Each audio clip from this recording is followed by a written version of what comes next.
What is up, y'all? It has been a minute since I went live. Um, y'all know we've been out here doing the Black Agenda. We've been out here doing a whole lot of things. It's been super dope. Went to Chicago. Chicago, I can't I just have to say Chicago was really dope. Like I just feel like it was a whole lot of love. Um, so I am what is up, y'all? What is up? It's been a minute. It's been a little over a week. Um, so I'm actually getting ready to go to a meeting. So I don't have a long time, but I wanted to jump back on. It's been a smooth minute. Like I said, we just came back from Chicago. It was dope. We're preparing to get to Atlanta. And so y'all already know what it is. He said, where I've been. I've been everywhere. Oh my God, I've been everywhere. But there's so many great things that's happening, guys. Like, there's a lot of really good stuff that's going on with the Black Business Initiative and just in general with opportunities that are coming up. I have a lot, my hand is in a lot of things. And sometimes I think, some people who know me, they know that. And if you don't know me, like the amount of things that I'm in is crazy, right? Like you guys know I have a homeschool co-op. And so now I'm doing the planning for that because it's almost August. And guess what? We start our orientation in August, right? We have the Black Agenda. We're getting ready to head to Atlanta, and of course, we have multiple other cities that we're going to. And you know what, guys, we've never done this before. Like, we've never done a tour that has been outside of our state. I've never done events that have been outside of my immediate area, and so or organized events that have been outside of my immediate area. So it's a lot of learning lessons, and it's a lot of things where you think something is going to take, a certain amount of time, and then you realize like how much time that it takes, or you realize how strong your networks are in some cases and how weak your networks are in other cases. But it's been nothing but learning experiences. Also, I think I told you guys my daughter is not with me for the summer, so I've been like a mompreneur for real, for real. My daughter's getting ready to get a gold star when she gets back because I did not even realize how much that I used my teen to help me with my littles until it was just me and them. Like for little stuff, like going to get my coffee in the morning, and I'm trying to get two kids dressed so I can get some coffee in the morning, y'all. It's been rough. So it's been a fun journey. So nothing but smiles and just good stuff going on over here. And if you're in Denver, we're getting ready to start First Friday in Denver. So I'm really excited about that because there's a lot of First Fridays that happen all over the country, but Denver does not have one. So we're getting ready to start First Fridays out here. I have the Black Boss Summit coming up. This is our third year. And so I can't even begin to express about all the good things that are happening.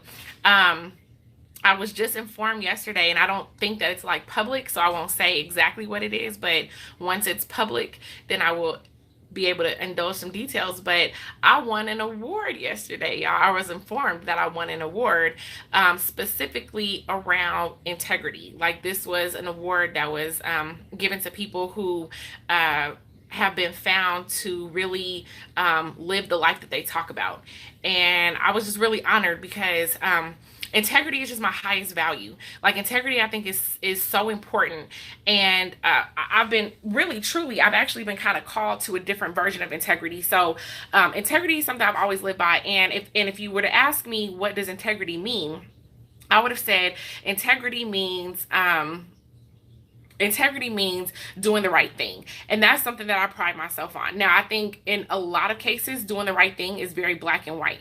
But there are places where doing the right thing is gray. And where people may see the right thing from a different perspective.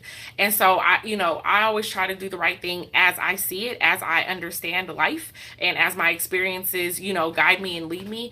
But ultimately, I really try to, be a person where if I had to, if any of my decisions were to be like on public display, I want to feel good about that decision. I want to feel good to know that I made the best decision possible. And that's how I look at integrity. It's doing the right thing as I know it.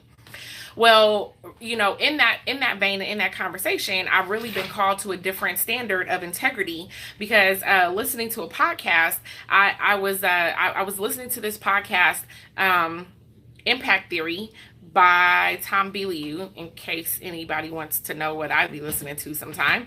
But I was listening to this podcast, and he was interviewing a man. I don't even know who he was interviewing, but what he said was so impactful. He said, how do you feel, or what do you think about integrity? And he said, most people don't live with integrity, right?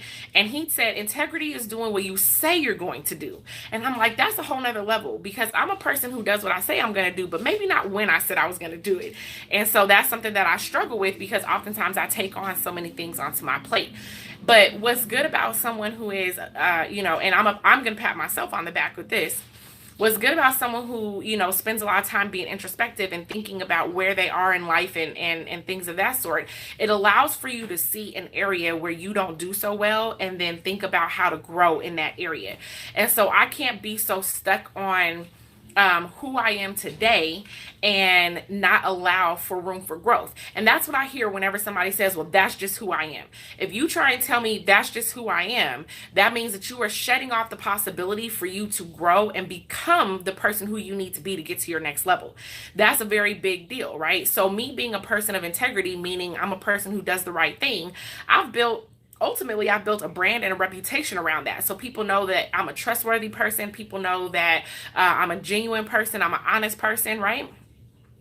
And what happens is that now I'm called to a higher standard to do what I say I'm going to do when I say I'm going to do it, because now I've been exposed to a new version of what integrity actually, what integrity could mean, right?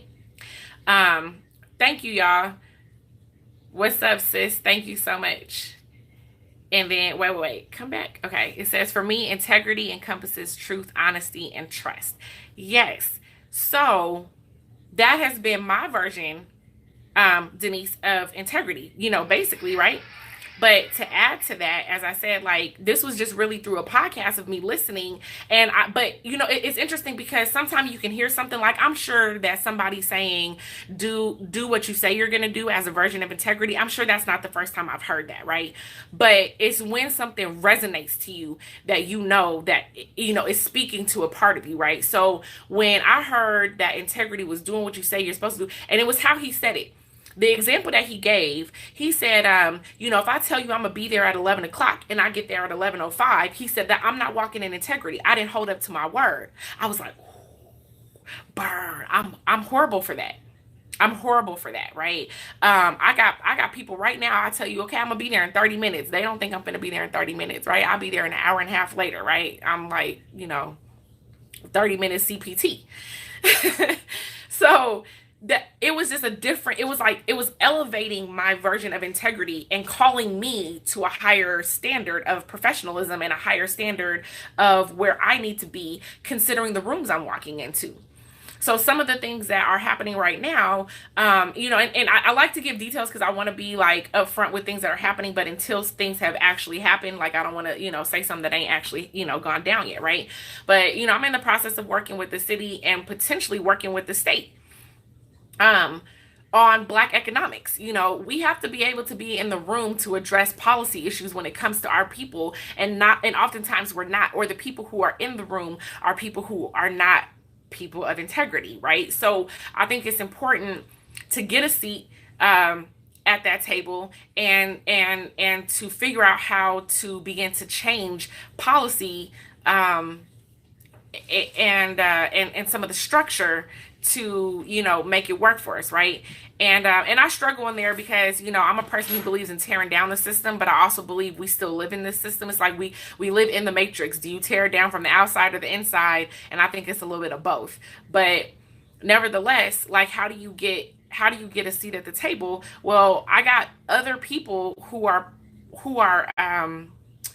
pushing me towards that, right? Like, there are other people who are recommending me be in the room because the governor of Colorado wants to have conversation around how to support Black businesses. So you have other people saying, if you're going to have a conversation around Black business, there's a young woman who should be in that room. And so for multiple people to say that, I feel like, okay, well, that's me putting in the work. Well, if I'm going to be in bigger rooms and I'm going to be called on to, who knows what I'm going to be called on to do. But if I'm going to be called on or be able to represent our people inside of spaces where we can change legislation and where we can really move where funding goes, then I think that requires me to be someone who I'm not today. So I have to be introspective enough for myself to recognize that I have room for growth, right? And so that's really why I'm saying, like, when people tell me that's just who I am, like that right there, that is a red flag that you're not ready to grow, because you don't even see that you have that ability. You believe you're stuck with who you are. I don't believe I'm stuck with who I am. I think that I have core passions and ideas and things and talents that have been given to me, but I can become whoever I need to be to get to the next level of my life.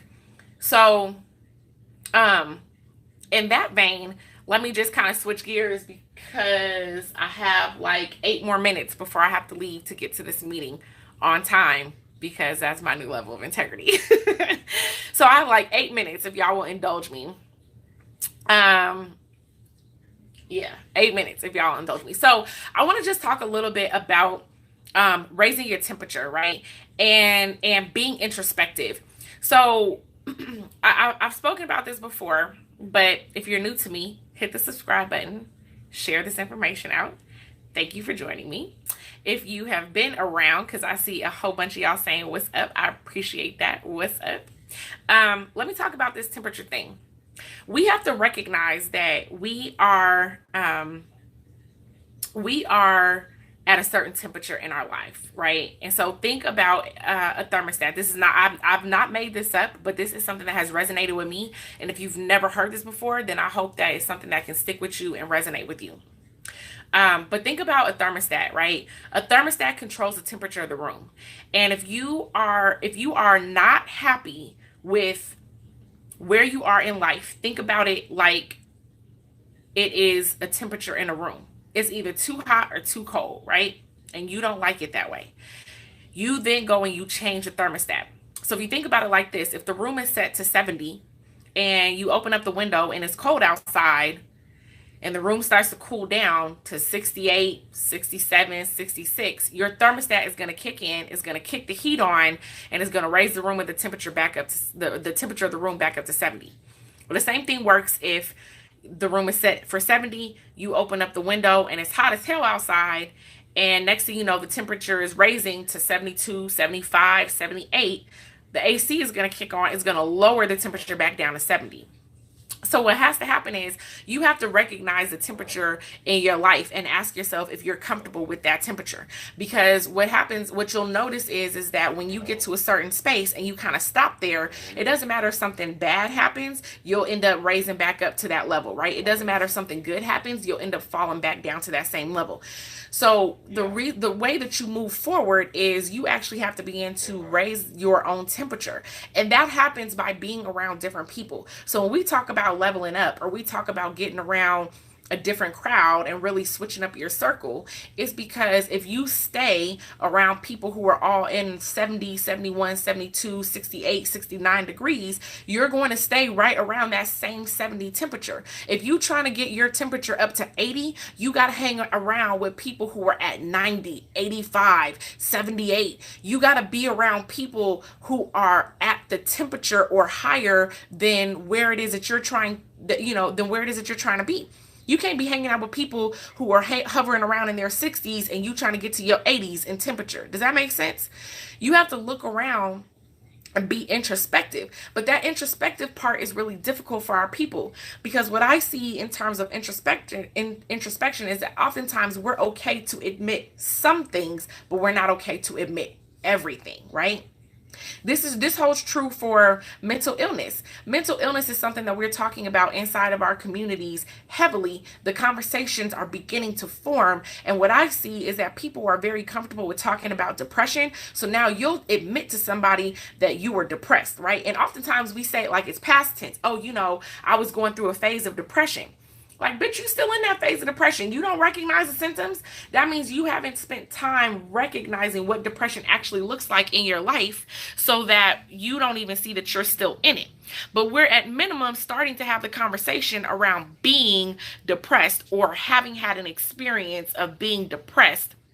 But we're not talking about OCD, schizophrenia, being bipolar, right? We're not talking about other areas of mental illness because we're not willing to face that on the inside. We're not willing to face, what does this mean if I have these other, these other issues, right?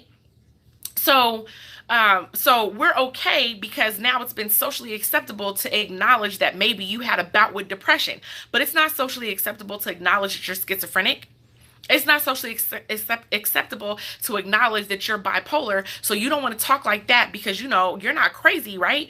But you can't even be introspective with yourself in order to get the help that you need. You can't be introspective with yourself to say, I'm sitting here at a 70, but I desire to be at an 80, and all my friends is around 68 to 72 degrees. How am I ever going to get to 80? You don't even want to acknowledge that you need to drop some of them friends. It don't mean that you don't love them, but you got to drop some of them people because they're not where you're trying to be, so that you can get to who you're trying to be. One of the things that we don't get with that propaganda, there was that song, No New Friends. Like, fuck that. Go make some new friends. You need some friends in the areas that you're trying to get to, and it's going to start with you even recognizing that you're not there. And that in order for you to get to that next level, you can't be doing the same things you do at 70 degrees at 80 degrees. That's a whole 10-degree difference. You got to become something different. So it's okay if you're called to it's okay if you're called to a higher standard or a higher level of personal and professional development. It's okay for you to spend some time, some of them come to Jesus moments, and that pillow talk with yourself to think about where you really are in life, where it is that you're trying to be, how you're going to get there, who you need to have around you, what areas you may be blocking yourself, what things that you're not necessarily ready to really deal with yourself in order for you to get to that next level. And then you keep looking around and wondering, why are all these negative things happening to me? Because you're not ready. You're not ready. So you have to get yourself ready. And in order to raise your temperature, it's going to start with you recognizing what temperature you're at. It's going to start with you recognizing who's around you. So that idea around you being accumulation of the 5 people that's closest to you, or the 5 people who you spend the most time with, is so real. It's so real. And the more that you realize that, you'll be very careful about who you put yourself around. A lot of times, for our own ego purposes, we put ourselves around people who are at our level or lower than our level, because that helps us feel better about where we're at. I purposely look to be around people who are doing bigger and better than me, because I need to push myself to that level. I need to heat it up, right? So I got to get out of here so I can get myself to where I need to be. But I definitely just wanted to come in real quick because, like I said, I know I hadn't been on in a while, and I have been missing coming on and talking with y'all. It's like literally a mixture of everything from, new personnel changes, programming coming out. I've gotten some funding, and now, you get funding to work a program. What I mean, you got to do a program. So we've been traveling with the Black Agenda. It's just been a wild ride. But like I said, everything is all love. It's been super dope. And so I'll fill y'all in a little bit more as things go on. I will be back on. I might come on over the weekend because I haven't been on in a while, but I'll for sure be back on Tuesday. So I got to get out of here so that I can hold myself to my new level of integrity, which is being somewhere on time. And that's also Black excellence, right? Black excellence is doing what you say you're going to do. And I think Black excellence walks in you have to walk in a spirit of integrity to really be excellent. So, I appreciate y'all. Y'all hit that subscribe button, hit that share button, and I will check y'all out for sure by Tuesday. All right, y'all. Peace.